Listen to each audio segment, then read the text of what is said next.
tagumpay o kabiguan, ng ligaya o lungkot. Kaya marapat lamang na tanggapin si Jesus bilang tagapagligtas at Panginoon. At matapos yun ay panariwain ang katapatan at paglapit sa Kanya bawat araw o day by day. Ang day by day ay naglalayong umalalay sa pang-araw-araw na pamumuhay. Narito po si Kuya Ed Lapis sa mensaheng pinamagatang How pure is your food?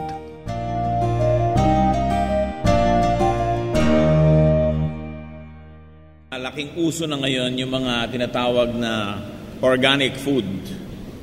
People are becoming more and more conscious about the kind of food they eat. So the word pure is already a very important sales word. It's a promo and a label word that many people look for now.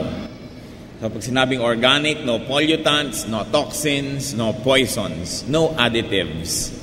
Kung maingat po ang mga tao sa pagkain na pumapasok sa kanilang bibig at lumalabas din naman pagkatapos, ano kaya ang dapat na pag-iingat natin sa pumapasok sa ating puso? Ito po ang pamagat ng ating pag-aaral ngayon, How Pure is Your Food? The Quest for Spiritual Purity. Gaano kalinis at gaano kadalisay ang ating pagkaing espiritual? Salamat po, Ama, sapagkat kayong nag-iingat sa amin sa naman kami magpunta. Salamat sa pagbibigay niyo sa amin ng isa na namang araw ng buhay. Salamat po sa pagbibigay niyo sa amin ng aming mga kailangan. At madalas ay higit pa rito, kayo pa rin ang nagbibigay. Salamat po sapagkat malaya kaming sumamba sa inyo. Salamat sa karunungan na nagmumula sa inyo upang kayo maunawa namin. Panginoon, anuman po ang alalahanin ng sinuman, anuman ang maaaring maging dahilan para mahati ang aming atensyon, isinusuko namin sa inyo ngayon. Humihingi kami ng isang pusong nakatuon sa inyo lamang. We pray, Father, that whatever may defocus us from giving you full attention, we declare all this before you and we surrender everything before you. And we ask you, Father, to sit on your throne of power and glory, lead your people, teach us, and glorify yourself. Nawa, Panginoon, kayo lang ang aming mapansin. Bigyan niyo po kami ng kapangyarihang maunawa ang inyong mga salita at mabigyan ito ng paglalapat, ng application sa aming buhay. Speaker, O Lord, kayo lang ang gusto namin, walang iba. You are the speaker that we want to listen to. Use your servant only as your instrument, but speak to your people from your heart, from the power of your throne, so that your words may be our healing, your words may be our strength. In the name of Jesus, we reject all lies, all deception, and in the same name of our Lord Jesus, we reject and drive away any work of evil. We frustrate plans of evil men and evil spirits in the name of Jesus. And we pray, Lord, that your will may be done to us, to this assembly, and to each one of us. In the name of your Son, Jesus, our Lord and Savior, we pray. Amen. How pure is your food? Ang concern po natin siyempre dito is purity of what enters our heart. Sa Matthew 15:17-18, sinabi po ng Panginoon, Don't you see that whatever enters the mouth goes into the stomach and then out of the body? But the things that come out of the mouth come from the heart, and these make a man unclean. Nagkakaroon po ng pagtatalo kung ano ang nakarurumit, nakasisira sa tao, at marami pong concern yung mga religious leaders during the time of the Lord about diet. Iniisip nila, huwag kang kumain ito, huwag kang kumain yan, masama yan, magiging kasalanan na kainin ito at yan. At sinabi ng Panginoon, bagamat dapat kayong maging maingat sa inyong pagkain sapagkat pumapasok yan sa inyong katawan, kung gaano naman kayo kaingat dyan, lalong mas dapat kayong maingat kung ano pumapasok sa inyong puso. Kasi ang pumapasok sa katawan, dumadaan sa bibig, ay lumalabas din at wala na sa katawan mo pagkatapos. Pero hindi yung pumapasok sa bibig, kundi ang lumalabas sa bibig ang mas dapat pag-ingatan, sapagkat ang lumalabas sa bibig ay siya lamang pahiwatig kung anong laman ng puso. Kaya mas dapat iniingatan kung anong lumalabas sa bibig, sabi niya, kaysa lumalabas sa ibang bahagi ng iyong katawan because of your digestive system. So what is the Lord trying to say? It is echoed in Proverbs 4:23. Guard your heart, for it is the wellspring of life. Ingatan, bantayan ang puso, sapagkat yan bumubukal ang buhay. In other words, guard whatever enters your heart. Ano-ano po ba ang maaaring pumasok sa puso ng tao na hindi niya dapat payagan? Spiritual junk food, spiritual poison, spiritual carcinogens can enter the heart through the ears. Ang pinag-uusapan na po natin ay mga bagay na espiritual, hindi na lang physical. Pag pumapasok daw sa bibig, lalabas din, tapos na. Pero ang pumapasok sa tainga, papasok sa puso, at maaaring hindi pa yun matapos doon. Maaaring manatili sa ating puso, at dahil nandun, yun naman ang lalabas sa ating bibig pag tayo nagsasalita. Kaya tingnan niyo po yung nakakarinig ng mga masasamang salita, madalas lumalabas yan sa bibig nila, kasi yun ang pumasok. Kung anong nadidinig, siyang sasabihin din. And the ear is assaulted by all kinds of messages, many of which are impure, many of which are deadly, poisonous, and toxic. Especially now. Napakaraming pwede nating madinig ngayon. Pwede pang yung nadidinig mo, hindi nadidinig ng iba, may earphone ka. Pwedeng maraming privacy. At alam nyo po, pag may privacy, pwedeng maraming itago, pwedeng maraming ilihim. At kung merong lihim, maraming dapat ngang ilihim. So it is important for Christians, in fact for everybody, but very especially for the children of God, to choose what and who you listen to. You are defined by the company you keep in many ways. Sabi sa Job 12:11, does not the ear test words as the tongue tastes food? Nangyari po sa akin minsan, may nagabot sa akin ng iinumin, at nung aking tinungga at ininom ay lasang kerosene. Salamat na lang sa Diyos at hindi ko nilunok agad dahil talaga palang kerosene ng laman. So ibinug ako agad at halos ay parang may nararamdaman akong kakaiba sa aking bibig habang nagsasalita ako. Dahil lagi ko pong binabasa ang aking lalamunan pag nagsasalita. May nag-abot sa akin, kerosene ng laman. Kaya pati nag-aabot, binabantayan ko na ngayon, sinong nag-aabot? No? Pero dahil tinikman mo muna at di mo nilunok, salamat na lang. Pero mabuti yun, nalalasahan ng ating dila kung ano yung pumapasok sa ating bibig. Pwede nating idura. Yung pong mga salita na pumapasok sa ating tenga, do we get to filter such words? Do we get to choose if we're going to let the words come into our heart or not? No, usually, we're more careless with the ears. Ang iniisip lang natin kadalasan yung physical harm that the physical poison can do to us. But what about the spiritual harm that spiritual poison can do to our hearts? Nakita niyo po ang ating ilong, may mga buhok. You have nose hair, so that the hair in your nose will filter all kinds of things that will be allowed to enter your lungs. That's why over time, this hair collects several solid deposits. Dahil yun ang ibig sabihin na harang ng buhok ng inyong ilong na dapat sana'y pumasok sa inyong baga. Yung iba naman sa pagpapakyut, ginugupit pa hanggang kaloob-looban ng buhok ng ilong nila. Nawawala ng defense ang inyong baga. Sapagkat sinasala ng mga buhok na ito kung anong papapasukin. Pero ang tenga, dapat nating bantayan ng higit. Sapagkat dyan pumapasok ang mas maraming nakamamatay na bagay. Mga bulong-bulong, bad influence, even advertising, even promotion and propaganda, even messages that can come from a pulpit can become poisonous if we do not test. Kaya mahalaga po, tinitingnan natin ano ba ang papayagan kong madinig. Because we have very little defense against what enters our ears. So be careful about who you listen to and be careful about who you talk with. Kanino ba tayo madalas makipag-usap? Sapagkat hindi mahirap mangyari na ang paniniwala nila ay lumipat sa atin, ang pananaw nila ay lumipat sa atin, ang kaaway nila ay maging kaaway natin. Sapagkat pumapasok sa ating puso ang kanilang diwa sa pamamagitan ng mga salita. 1 Timothy 5:13, besides, they get into the habit of being idle and going about from house to house. And not only do they become idlers, but also gossips and busybodies, saying things they ought not to. So this is referring to people who bring news from house to house. At dumali na lalo ngayon, hindi nyo na kailangang umakyat ng bahay-bahay para magdala ng mga sari-saring balita. Ite-text mo na lang, itatawag mo sa telepono, if a fax, gagamitin mo email, mas mabilis. Pag marami kang mga recipients sa iyong mail, ipindot mo lang ang isang buton, kumalat na ang isang lason sa buong mundo. Kaya iniingatan din natin kung anong binabasa natin sa ating computer, anong pinapayagan nating pumasok doon, sapagkat lagi nilang nagtatangka si Satanas na lasunin ang ating isip. Nung araw, sinasabi pa sa Bible, ingatan daw ang mga masasamang babae na kumakatok sa iyong tahanan. Pero ngayon, hindi na nila kailangan kumatok. Through the internet, nakakapasok na sila hanggang kakwarto-kwartuhan. Kasi masamang babae, masamang lalaki, lahat na lang nakakapasok. Isang pindot lang ng buton.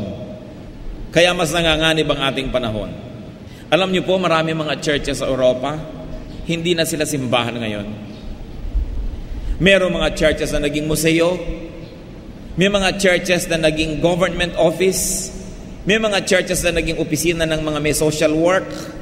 At may churches pa sa England na ngayon ay ginagawang condo kasi wala na nagsisimba. Sapagkat sa dami ng pumasok sa tenga ng mga taong mga ideya nitong mga nakaraang 50 taon at hindi nila na alagaan na makarinig sila ng ideya na galing sa Diyos, nalunod, natakpan ng sari-saring mensahe, nawala ang kanilang pananalig, nawala ang kanilang pagsimsimba. Kaya marami mga churches walang laman, museo na lang. At kung malalakit magaganda yung mga churches, ang laman turista na pumupunta lang doon para kumuha ng litrato, para magpalitrato at para usyosohin yung mga antik na nandun sa loob. Napakarami na ganong nangyayari po. Kaya dapat binabantayan kung anong naririnig, sapagkat maaari kang ilayo niyan sa Diyos. Maaari tayong ilayo sa pagiging maka-Diyos. So filter the messages that you hear. Identify lies, half-lies, and truths. Identify deception and manipulation. Bihirang-bihirang mensahe po ang makakarating sa ating tenga na ito ay pure. Kadalasan merong intensyon na nagsasalita at ito ay para hikayatin tayo na bumili ng isang bagay o kumampi sa kanilang mga gyera o kaya ay gumawa ng mga bagay na gusto nilang ginagawa natin. Always be suspicious of what you hear. Sa Acts 17:11, mga tao sa Berea pinuri. Now the Bereans were of more noble character than the Thessalonians, for they received the message with great eagerness and examined the scriptures every day to see if what Paul said was true. Ano po ang tawag sa mga Berean? Mas marangal daw. Mas kahanga-hanga, more noble. Why? Sabi, hindi sila tulad ng mga Thessalonians. Kung ano na lang marinig, pinaniniwalaan na lang agad. Pero sila, maski si Paul ang nagtuturo, sinisiyasat muna nila ang scripture bago sila maniwala. Sasabihin nila, may basis ba? Pwede bang paniwalaan? Basahin natin ang scripture kung pwede nating hanapan ng katulad na ideya ito para paniwalaan natin. And of course, when they say scriptures in the Old Testament, in the New Testament, they mean the Old Testament. Dahil sinusulat pa lang yung New Testament noon, hindi pa yun ang scripture. Therefore, the listeners of Paul would go to the Old Testaments and verify what he was saying. Meron pong isang taong nagalit sa akin dahil sinabi ko, kahit si Paul ang may sabi, kailangan examine natin kung yan ay totoo. Kailangan natin itong ayusin at tingnan. Si Paul pagdududahan daw ba? At bakit naman hindi? Sapagkat kung biblical naman ang sinasabi niya, di mo puprove. Tao rin yun Tao si Peter, tao si Paul, tao si Mary, tao si Moses, tao si David. Hindi naman lahat ng sinabi nilang ginawa ay pwede natin kopyahin. May lumapit pa nga sa akin, pwede po ba akong magkaroon ng maraming asawa? Bakit si Solomon maraming asawa? O kita mo yan, si Solomon na yun, wisest of all, may error pa rin. Alangan namang lahat ng sinasabi niya at ginagawa, kukopyahin natin. So kailangan selective ka. At dito, kitang-kita niyo po sa scripture, ang Bible mismo ang may sabi that the Bereans were more of noble character because they did not trust Paul at once. They checked the Bible to see if what he was saying was biblical. At kahit po ang inyong pastor o sino mang speaker, pag may sinasabi, tingnan nyo, biblical ba? Pag may sinabing claim, may support ba ng Bible? Kasi kung wala, baka haka-haka. And remember that half-truths are more dangerous than full lies. Why? A one full lie is obvious as a lie, but a one half-truth is only a one half lie. And if you're looking only at the other half, which is the truth, you will not see the other half, which is the lie, and you'll swallow the whole thing. Kaya mas nakaka-deceive yung may mga pa-Bible dyan, pa-verse, pag nalibang ka na, akala mo totoo na lahat ang sinasabi niya dahil nagtiwala ka na, doon pala ipapasok yung pandaraya. Kaya hindi masama na i-check kahit si Paul. Dahil ang totoo ay laging wawagi, laging lalabas na totoo yon. Hindi dapat matakot yung totoo na siya ay sinisiyasat. Ang dapat lang matakot na sinisiyasat ay yung may hawak na mali dahil baka mabisto. So tayo man, kung sinisiyasat, chinecheck, ino-audit ka, ba't ka magagalit? Sige, auditin mo para malaman mong honest ako. Ang natatakot lang at nagagalit sa auditing, yung may ililihim. Kaya dapat sinecheck ang lahat. Kahit sinong may sabi. Kung minsan pag may sabi, nanay mo o tatay mo, kapatid mo, paniwala ka na agad. Sasabihin ng nanay mo, masama yung si ganun. Sabi ng kapatid mo, masama si ganun. Paniwala ka na dahil kapatid mo. Dapat mo i-check. Dahil baka siya lang ang algalit, siya lang ang kaaway, dinadamay ka niya para may kakampi siya. But the people of God, hindi tayo dapat kampi-kampi. Kung nasan ang totoo, kung sino ang totoo, doon tayo dapat. Hindi ko mo kapatid mo, kamag-anak mo, kung mali-mali, kakampihan mo na dahil kamag-anak mo. Bakit pa pinagkaiba natin? Ano pa pinagkaiba natin sa mga hindi anak ng Diyos? Kung kampi-kampi lang pala yan. So even Paul was checked and check everything against the Bible. Reject impure, evil, and destructive ideas. Sa Ephesians 5:3-4, but among you there must not be even a hint of sexual immorality, or of any kind of impurity, or of greed, because these are improper for God's holy people. Nor should there be obscenity, foolish talk, or coarse joking, which are out of place, but rather thanksgiving. Napakalinaw po ng sinasabi, kahit man lang kapraso na hint, pahiwatig ng kasamaan, hindi dapat na lumabas sa inyo mga labi. Kailangan nyo lang mabuti, yung tama. Be careful therefore with the people that you value. Be careful with the people you love, you care about, because there can be the entry point of deception to your heart. Bakit? Dahil wala tayong defense. Dahil meron tayong pagtitiwala. They can become agents of impure talk. They'll whisper to you, and because you love them, you will take their side. And this should not be found among the people of God. Kahit mahal mo, pag mali, dapat ituwid. Nakita niyo ang Panginoon, kahit yung malalapit sa kanyang mga disciples, nire-rebuke niya. Kahit sino, kung mali. And we should overcome lies with the truth, and overcome evil with good. Kaya ang sabi sa Ephesians 5:11, have nothing to do with the fruitless deeds of darkness, but rather expose them.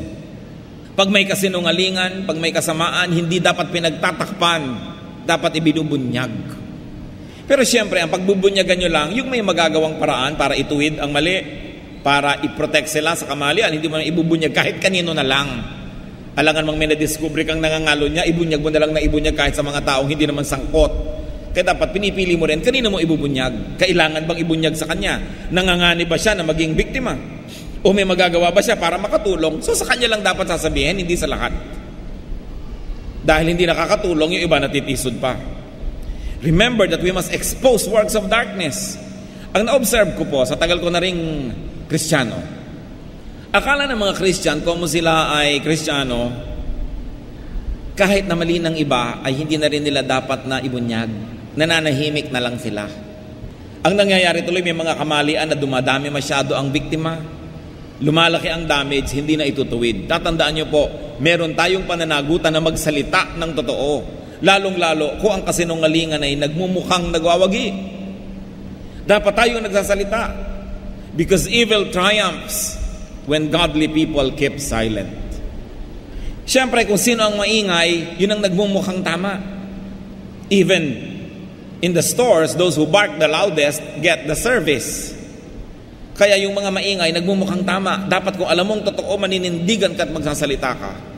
Sapagkat sa pananahimik ng mabubuting tao, nagwawagi at nakapag namamayani ang masasama. James 4:17, anyone then who knows the good he ought to do and doesn't do it, sins. Kaya kung alam natin mayroong isang sinungaling na marami siyang nabibiktima, kailangan nating sabihin sa mga potential victims at sa mga victims na ganito ang katotohanan tungkol dyan. Para hindi sila mapollute. Meron tayong pananagutan kung tayo ang nakaalam. Spiritual poison enters the heart not only through the ears but also through the eyes. Binabantayan din ng mata.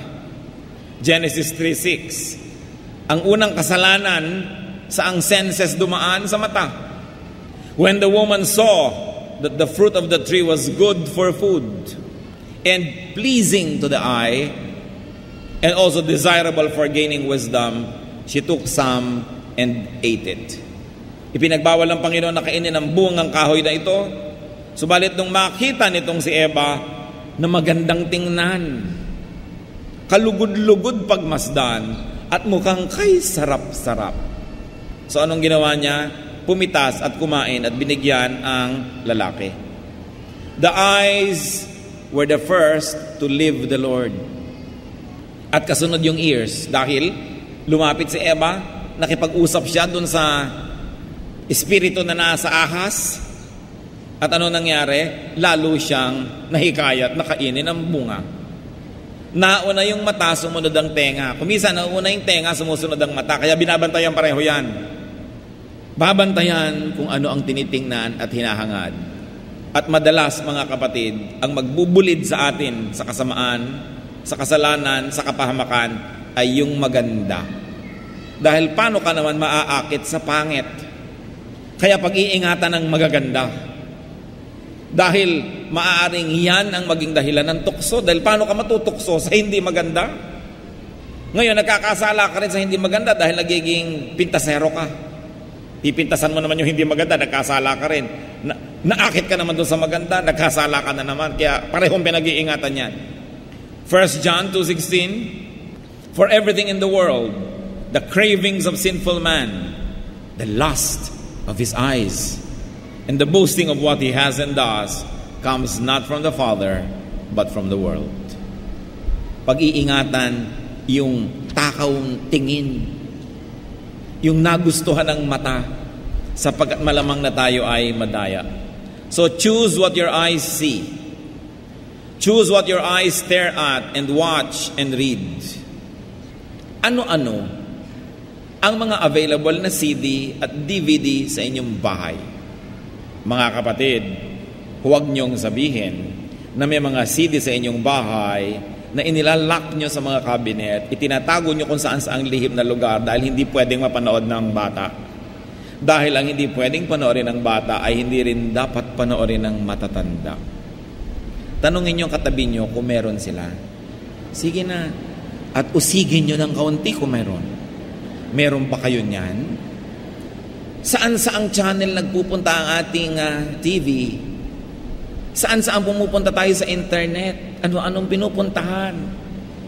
Binabantayan natin kung anong nakikita ng mata sapagkat nakakapandaya ang mga nakikita ng mata.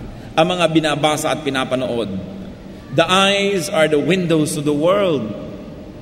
So avoid staring at, watching, and reading text and visuals that corrupt. Iwasan na magbasa, tumingin sa nakakalaso ng ating isipan. Avoid anything that you see that entices you to sin. Things that appeal to lust, to greed, to pride. Matthew 6:22-23. The eye is the lamp of the body. If your eyes are good, your whole body will be full of light. But if your eyes are bad, your whole body will be full of darkness. If then the light within you is darkness, how great is that darkness? So kailangan talagang maingat. Be pure when it comes to watching visuals. Christians, do not allow the computer to corrupt you. Use it for God's glory. Napakasarap gamitin pag-research, pag-aaral. But don't allow the computer to corrupt you. But you know what? We should even be more careful that you do not corrupt the computer. Na tayo ang gumagamit sa kanya sa masama. Dapat ingatan. What CDs and what DVDs do you have is a question. What do you keep? What do you borrow? Ang dali-dali na ngayon eh. Kaya dapat mas maingat ang tao. Choose what you see often and choose what you see for long. Siyempre, sa pagganot ganyan ng iyong mata, marami ka makikita hindi tama dahil kailangan ng pumikit para wala ka makitang mali. Kaya meron pong mga Buddhist sa ibang bansa sa Asia, makikita mo kung naglalakad sila, nakapikit yung mga Buddhist, yung mga monk. At kapit-kapit lang silang ganon, ang nasa harapan nila na naglalakad na nakadilat ay bata na may hawak na maliit na kampana, na yung pagtunog ng kampana na yun ay sinasabi, lulusong, aahon, liliko, ganyan. Pero nakapikit sila dahil sabi nila ayaw nila makakita ng kasamaan. Hindi naman natin dapat gawin yan, ganyang bagay mga Kristiyano. Kaya lang, sa pagtingin-tingin natin, nakakita ka ng hindi dapat tinititigan, huwag mo nang tingnan uli. Huwag ka nang tumitig-titig pa. Kaya maraming mag-asawang nag-aaway yan sa pagtitig sa mga kasalubong na lumampas na't lahat, kasunod pa ang tingin. Kaya maninimangot na si Mrs. maghapon. It is important not to look at people lustfully. Job 31:1, I made a covenant with my eyes not to look lustfully at a girl. And of course, other people can say, I have made covenant with my eyes not to look lustfully at a man. It works both ways. At lalo ngayon, napakahirap namang hindi ka mapatingin. Kasi pati mga puso, dilalagyan ng hikaw. Nakikintab-kintab, talagang mapapatingin ka. Kung bakit sinisikmura na at nagkakaroon na ng sakit sa baga, nakalabas pa ang likod, nakalabas ang tiyan, nakalabas ang lahat. Mahirap. Pero dapat lalong pag-ingatan. If 1 million people did a foolish thing, it's still foolish. Huwag niyo sasabing uso-uso. Mga Kristiyano, ang mga anak niyo ba naglalabasan ng mga puso't pag naglalakad? Huwag niyong pinagpapapayagan. Dahil kung wala man silang masamang hangarin, yung mga taong walang kamalay-malay, pag nakita sila, nagkakaroon ng masamang hangarin. Nagiging dahilan pa sila itala upang magkasala ang iba. Yung pakikiuso na yan, hindi yan dapat sa mga Kristiyano.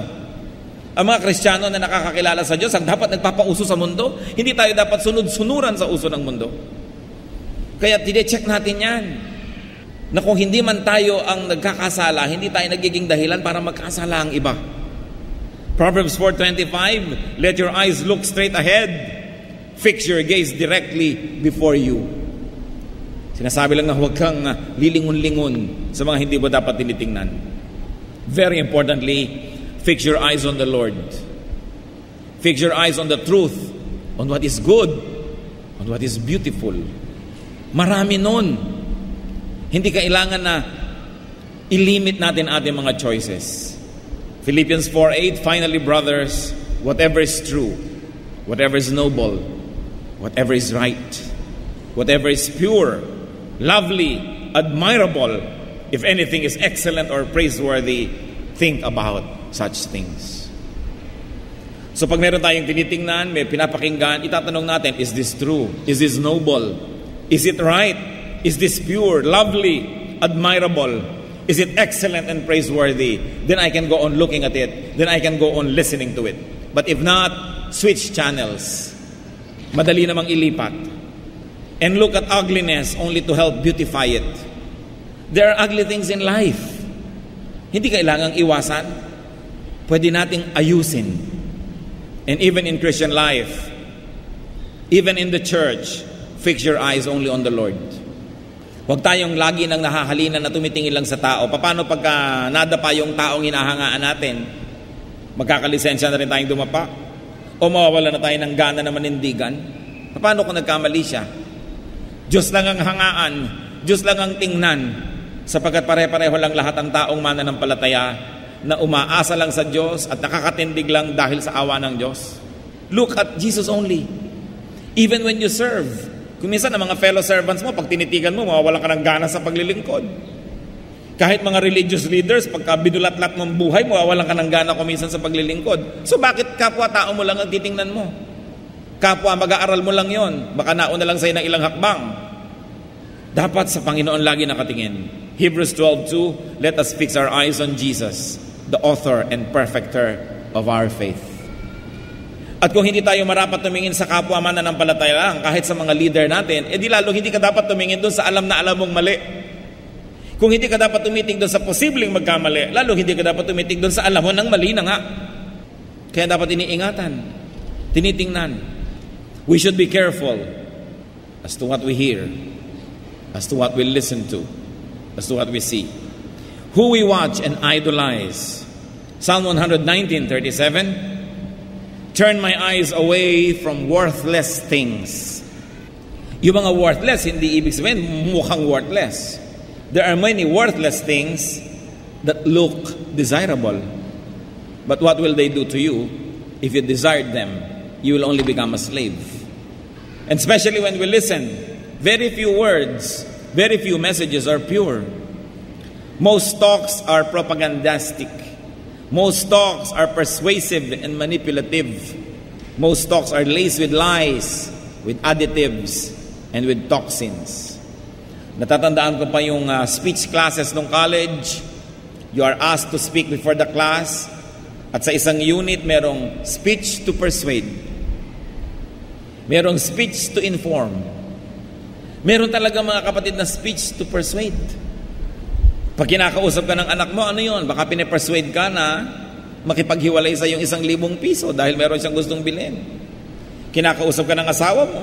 Kinakausap ka ng nanay mo. Kinakausap ka ng kapatid mo, kamag-anak mo, ng kapwa mo manggagawa. Most of these messages are persuasive. They have a goal. The goal is to get something from you or to make you do something, to make you move towards a desired direction. Kaya maingat ka. Anong gusto niya? Bakit niya ako kinakausap?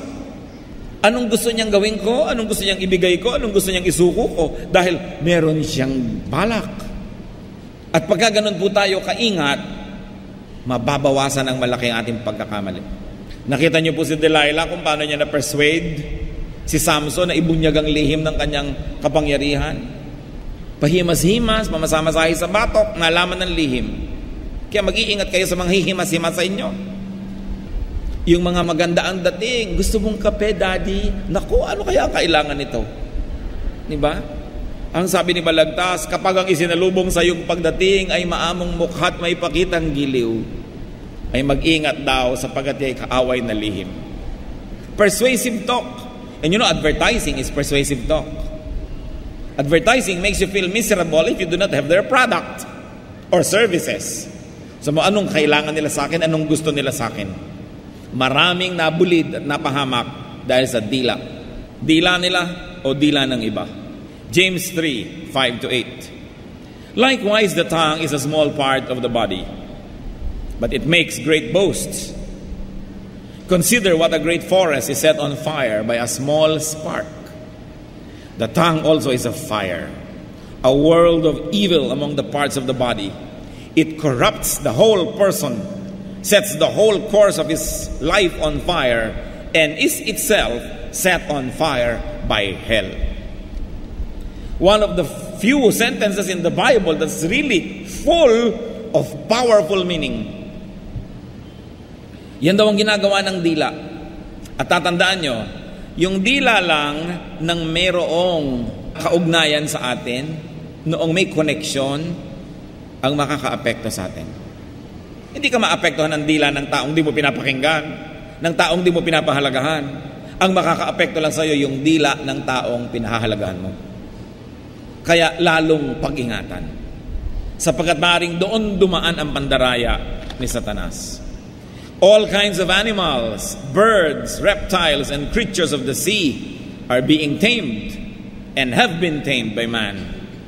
But no man can tame the tongue. It is a restless evil full of deadly poison. Kaya pag-iingatan po natin ang pakikipagkwentuhan. Proverbs 20:19, a gossip betrays a confidence. So, avoid a man who talks too much. Because that man will talk about you or will talk to you, and in both cases, you lose.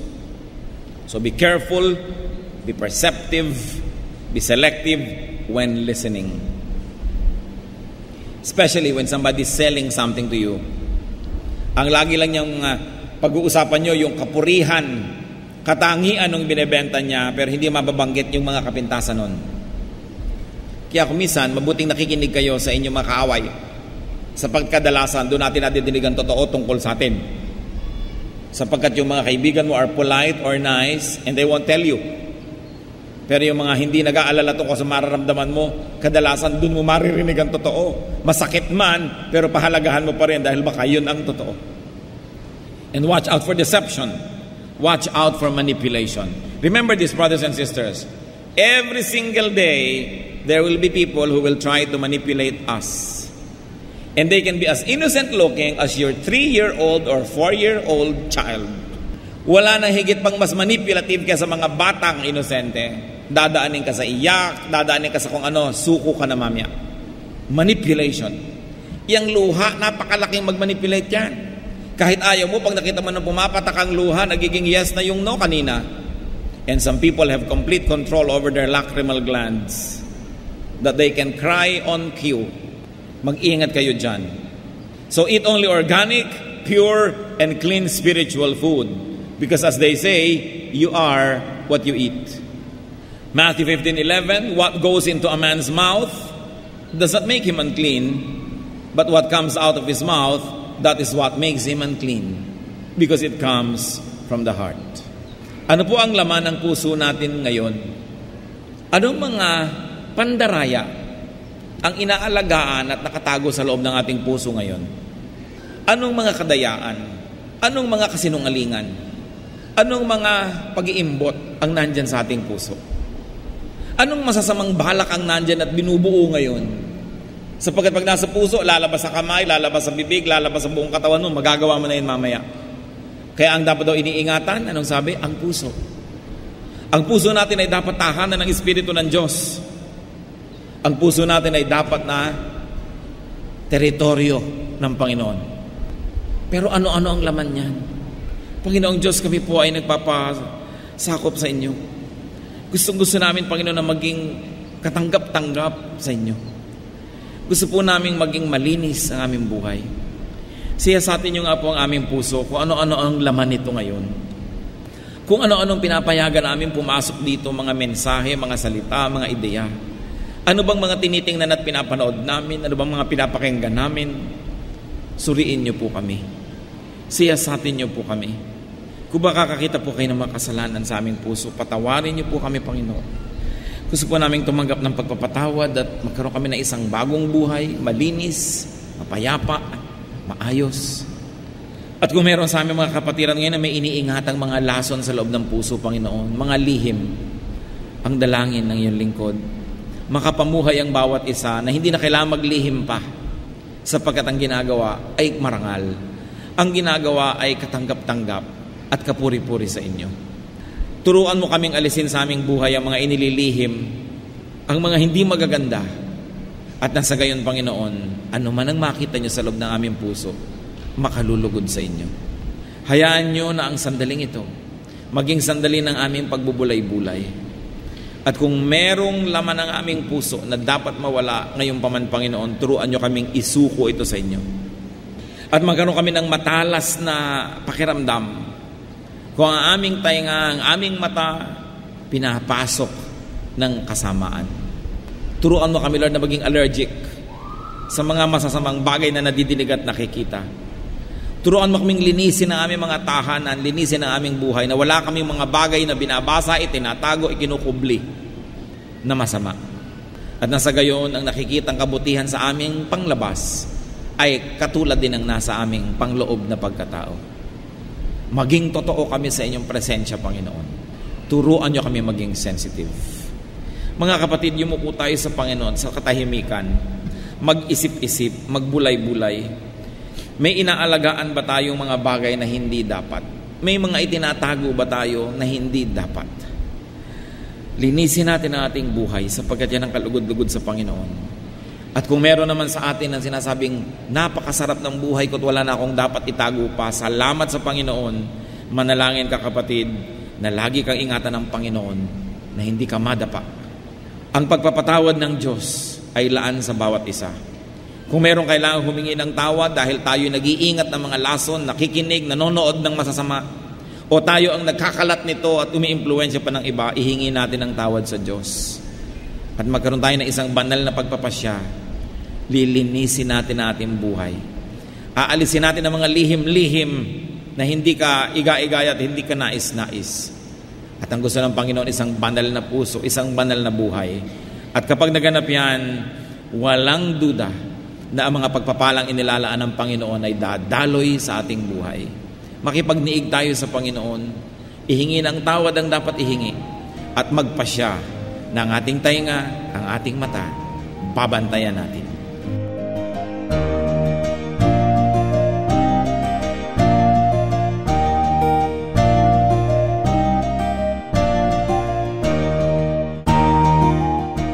Ang katatapos pong mensahe ni Kuya Ed Lapiz ay pinamagatang How pure is your food?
Kapayapaan sa gitna man ng kapighatian, pagkat siya ang kasama, ako'y di mangangamba.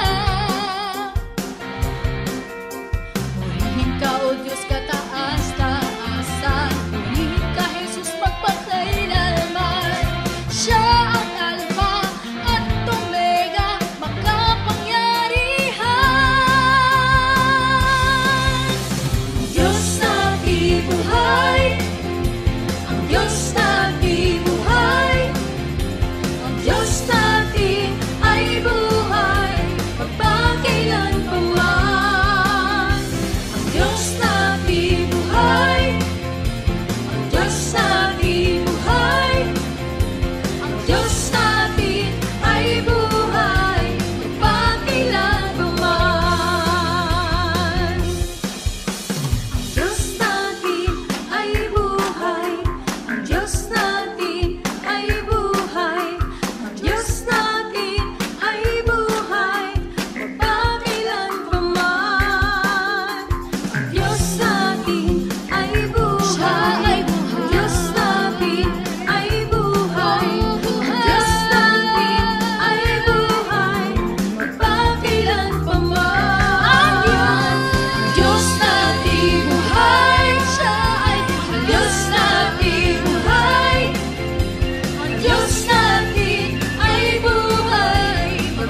Maraming kayamanan ang ating bayan, maraming hiyas ang ating lahi na dapat makilala at pahalagahan.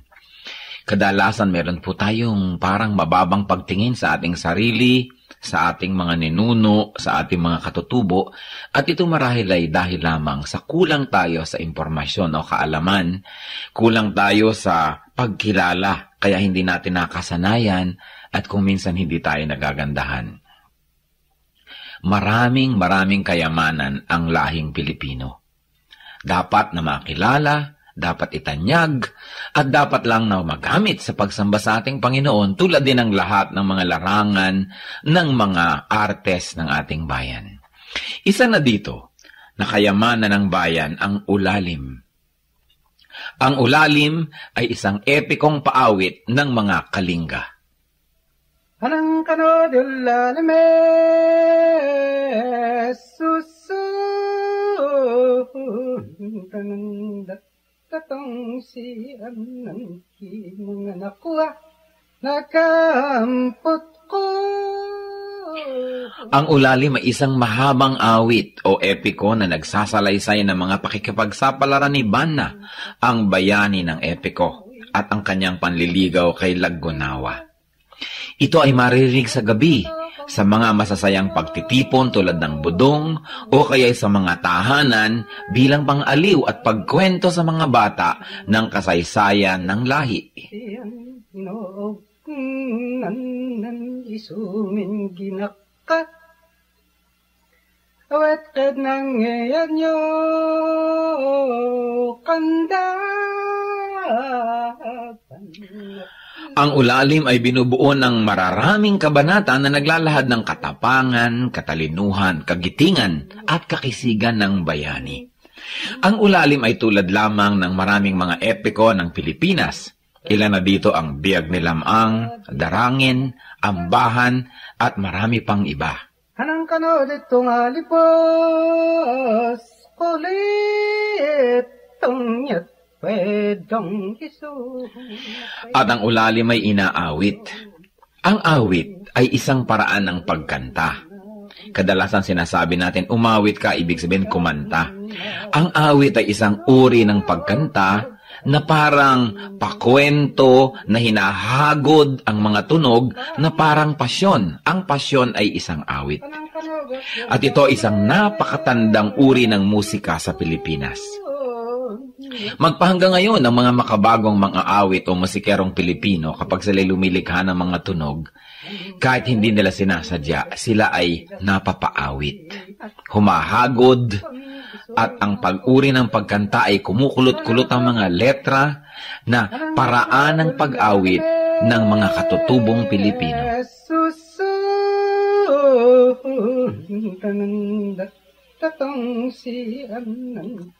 Kilalanin po natin ang mga awit, ang mga epiko ng ating bayan. Hindi tayo salat sa mayamang kultura. Kulang lang tayo sa pag-aaral at kulang lang tayo sa pagkilala. Kung mahal natin ang Diyos ay dapat mahalin ang bayan na ibinigay sa atin. At ang bayang yan ay ang Pilipinas at ang kulturo ng Pilipinas ay dapat kilalanin, itanyag, mahalin, gamitin sa pagsamba. Ulalim, epiko, hiyas ng lahi, kayamanan ng bayan. Isumin ginaka awat kad nang ngayon nyo kanda.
Bakit ang Pilipino kaladkarin yung sumasama kahit saan?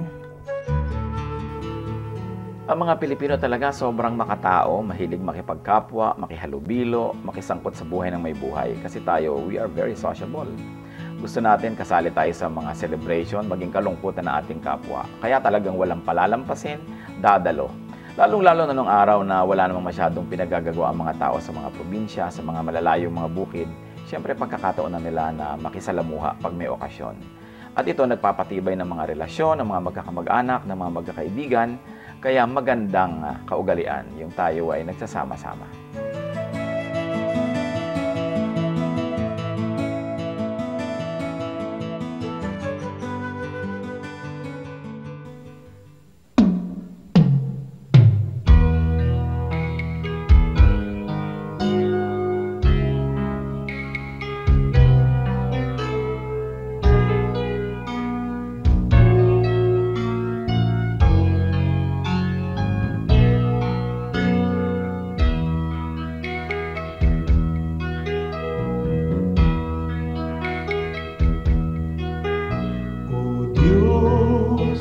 Dalangin ko'y iyong tanggapin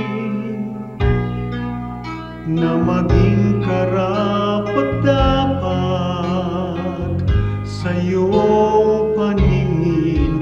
Kung may pag-aalinlangan ang aking paniwalaan ay ikaw. Ang kailangan ko'y iba yung lakas upang di ko natahakin ligaw na landas sa pagpaparot parito sa ulat bagyo'y hindi magbabago.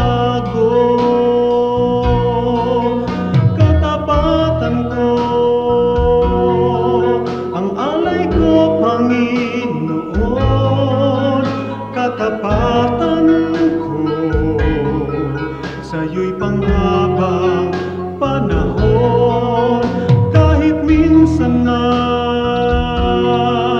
tiwala ko'y di kukupas, katapatan ko panatiliin mong wagas.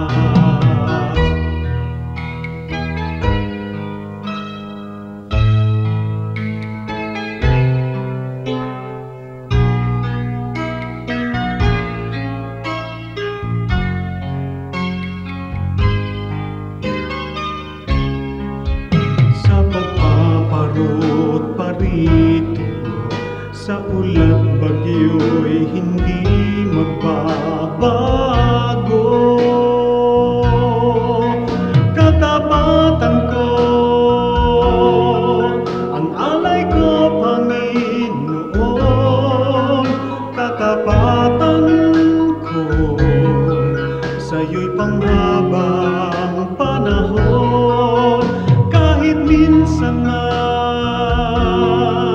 tiwala ko'y di kukupas, katapatan ko panatiliin mong wagas.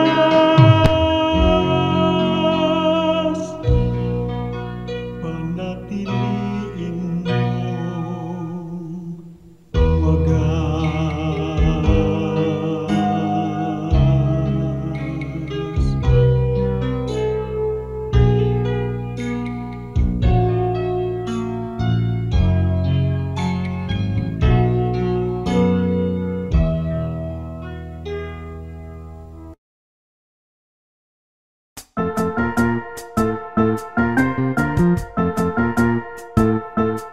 Oras na po para pansamantalang magpaalam ang programang Day by Day. Tayo po'y magsama-sama tuwing ika-6 hanggang ika-7 ng umaga, araw-araw.